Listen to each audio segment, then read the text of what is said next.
Es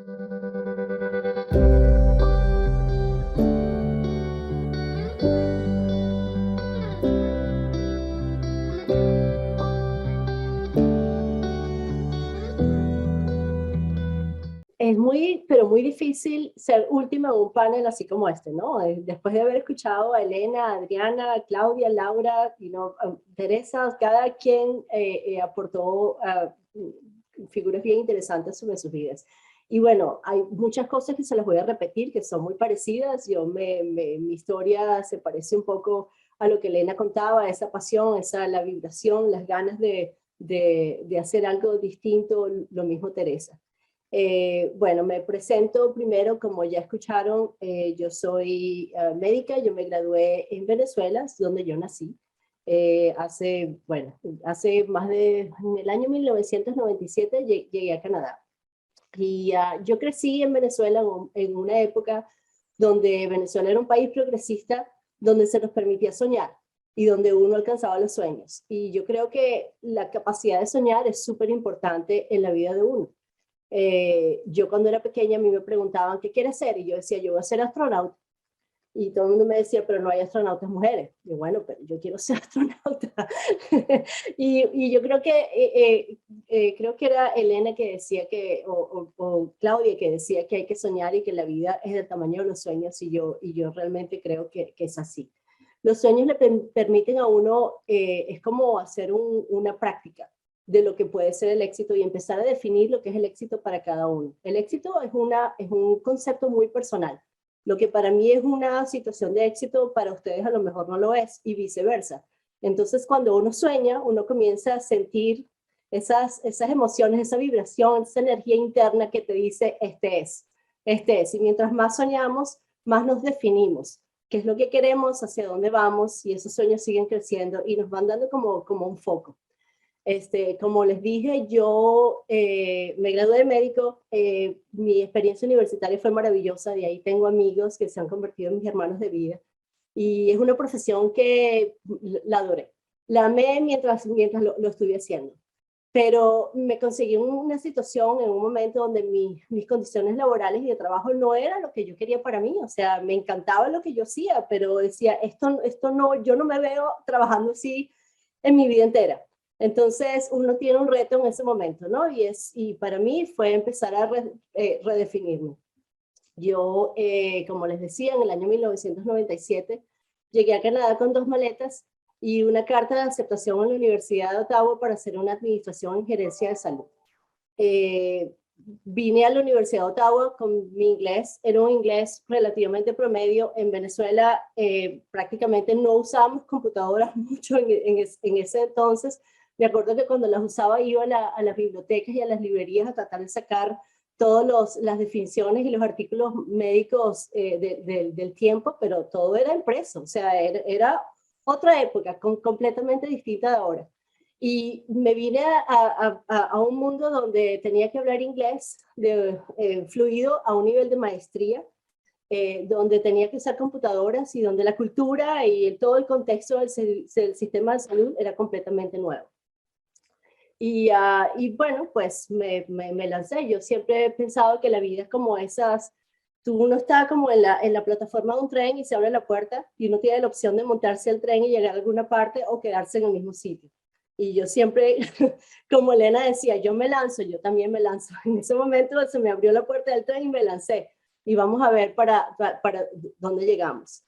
Entonces, uno de mis primeros mensajes es que en el mundo de los negocios y de finanzas, el coraje es fundamental.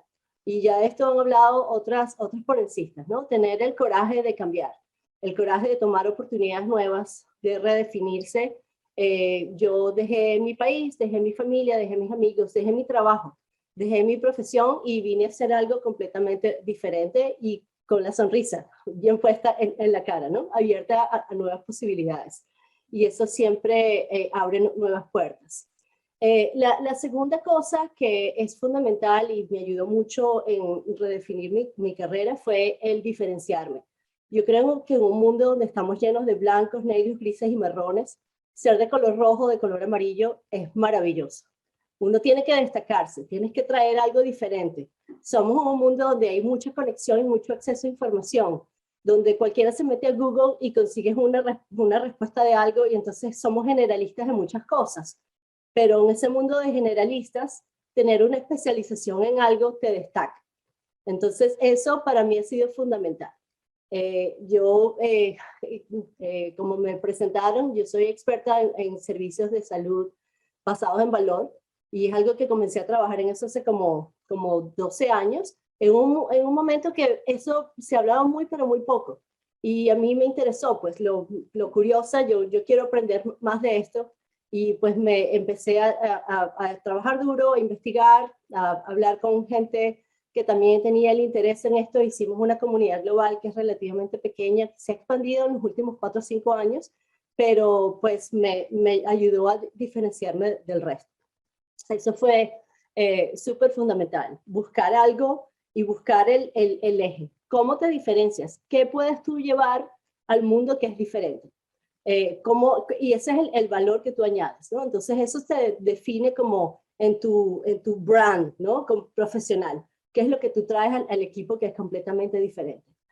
Al mismo tiempo, viviendo en Canadá, que es un país súper variado desde el punto de vista demográfico, las variaciones y la autenticidad de quiénes somos y mantenerse auténtico a pesar de las experiencias y a pesar de todo, también creo que es bien importante. Aquí hay gente europea, norteamericanos, latinoamericanos, asiáticos, muchísimos, sobre todo si vamos a la parte oeste del país. Entonces, mantenerse uno auténtico a las raíces de uno, a lo que somos, te define como profesional y como ser humano. Y eso es algo que se lo he tratado de pasar a mis 2 hijas. Entonces, les hablo un poquito de mi carrera profesional de médico. Llegué aquí, hice la maestría. Antes de terminar la maestría, el último curso que teníamos antes de graduarnos era una residencia. Y la residencia te daba la oportunidad de trabajar en un sitio, es como un co-op. Trabajábamos en un sitio por 3 meses y hacemos un trabajo de investigación y teníamos que entregar el trabajo. Cuando nos llegó la oportunidad de trabajar, de aplicar para esas residencias, todos mis compañeros de maestría aplicaron a hospitales. Pues yo dije, mira, hospitales los conozco bien, he trabajado en muchos y los conozco muy bien. Y ahí es donde el tratar de salir de mi área de confort fue bastante importante. Y yo dije, yo voy a aplicar a una empresa de tecnología informática, de lo cual yo sabía absolutamente nada. No sabía nada, pero dije, esta es la que aplico. Y apliqué a esta empresa, les pregunté, dije que a mí me gustaría aprender, que estaba buscando un sitio para una residencia. La dueña de la empresa me escribió de regreso y me dijo que ella encantada de tenerme, pero su empresa le acababa de comprar una empresa, una multinacional muy grande, y que ella tenía que primero pues consultarme si yo estaba interesada para trabajar en una multinacional, y ella tenía que consultarlo internamente. Pues así lo hizo y de esa manera yo llegué a ser parte de PricewaterhouseCoopers, una de las empresas consultoras más grandes. En ese momento, PricewaterhouseCoopers tenía 2 divisiones, las divisiones de los contadores y la división de los consultores en gerencia. Entonces, bueno, así fue como llegué. Para mí fue un shock tremendo cultural, 2 años después de haber dejado Venezuela, donde yo trabajaba en hospitales, que son institutos, son organizaciones extremadamente jerárquicas.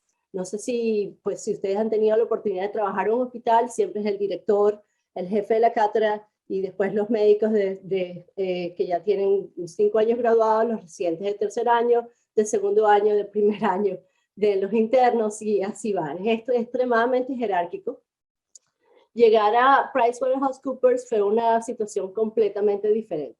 Una organización plana, donde no había jerarquías, donde mi jefe insistía en que lo llamara Pat, que era su sobrenombre, y una situación, además, trabajando con personas de diferentes culturas, de diferentes backgrounds profesionales. Habían antropólogos, habían economistas, personas trabajaban en informática, recursos humanos y todos trabajamos en el mismo equipo. Entonces fue una situación súper enriquecedora y bueno, aprendí muchísimo, muchísimo de todos ellos. Era como una esponja, así que todo lo absorbía en esa parte rápida de mi carrera.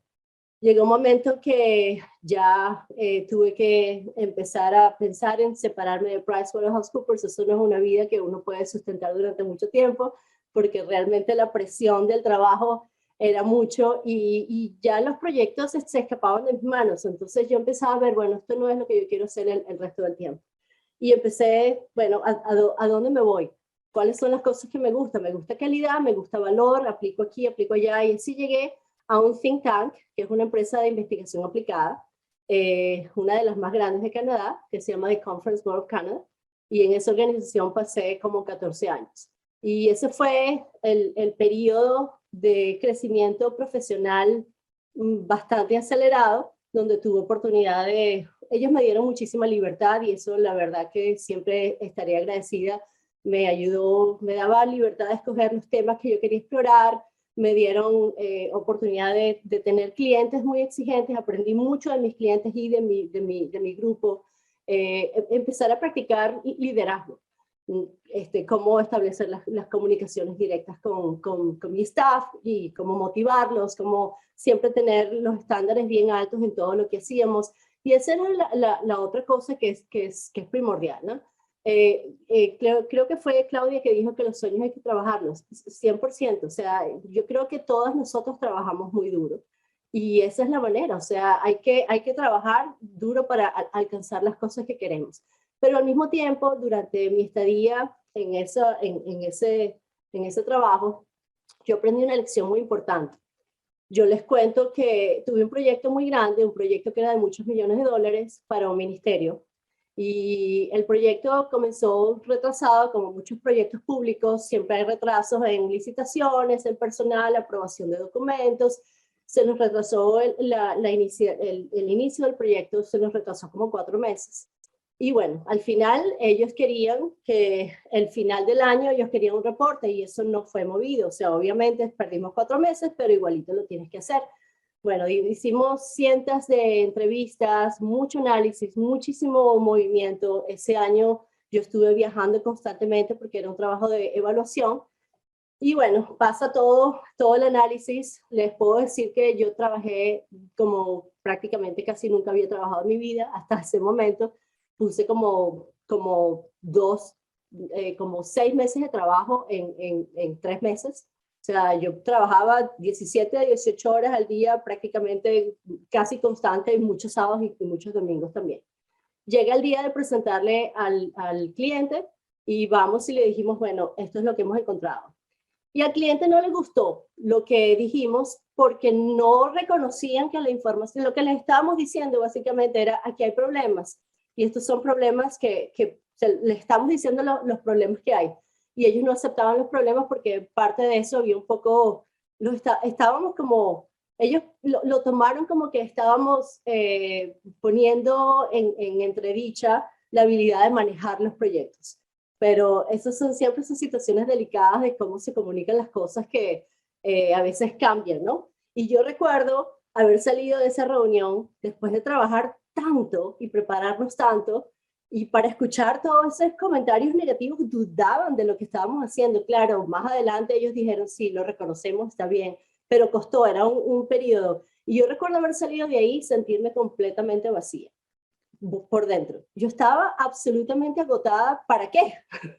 Para este tipo de recepción y eso para mí fue una gran lección de vida. Uno no le puede entregar el trabajo más de lo que uno debe entregarle al trabajo. O sea, yo creo que tiene que haber esos balances, ¿no? La salud de uno y la familia y otras cosas están siempre por delante.